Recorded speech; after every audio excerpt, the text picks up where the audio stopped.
welcome to this special short of In the Rising podcast. This podcast is your companion on the journey through cancer, offering support, insights, and a community for fighters and the incredible families who stand by them. So it's pretty well known that a lack of sleep can have a negative impact on you. And having that extra stress going through treatment or even supporting someone going through a major medical crisis creates sleep difficulty as well. Insomnia is a fairly common sleep disturbance that is defined as having the difficulty in either falling asleep, maintaining the sleepness, or having a lack of quality of sleep. And so there can be increased daytime fatigue, irritability, and moodiness. And when that extra stress comes, like when you're going through that cancer treatment, that can affect all realms of your life, especially sleep. And how it affects your body is also incredible itself.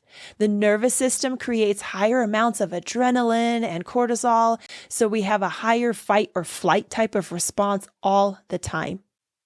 And it wears your body down over time and reduces your immune system because we're supposed to be able to run away from the bear and relax. But if that bear is chasing you for months at a time, you're exhausted. So what can we do to get better sleep? Well, Dr. Cassie Wilder, founder of the Minneapolis Integrative Medicine Clinic, shared a few tips. Some of the best changes that you can do to get better sleep at night actually start in the morning. So normally you have higher cortisol levels in the morning, but adding increased light to your morning helps increase that cortisol, where some of us are flipped. We're having too much melatonin in the morning and too much cortisol at night. That keeps us like wired and tired at the same time. But creating a really strong morning routine can be just as beneficial as that nighttime routine. Adding some lavender pillow spray, dimming the lights at night to promote that melatonin production is also helpful. And my favorite suggestion is adding physical activity to your daily life as well. Anything that promotes movement, even for 15 minutes, is helpful. Start looking at a journal or meditation to help you manage your stress and your worries. For some people, finding that support system to share their concerns is also helpful because it stops that ruminating, that going over and over and over again. Our cardiovascular system is also affected. It can increase our blood pressure and our heart rate and cause inflammation in that circulatory system.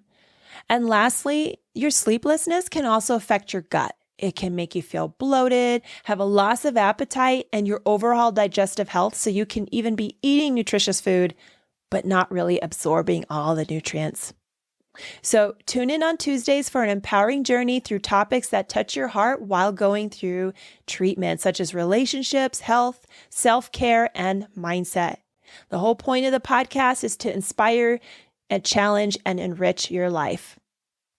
Subscribe to never miss an In the Rising podcast episode.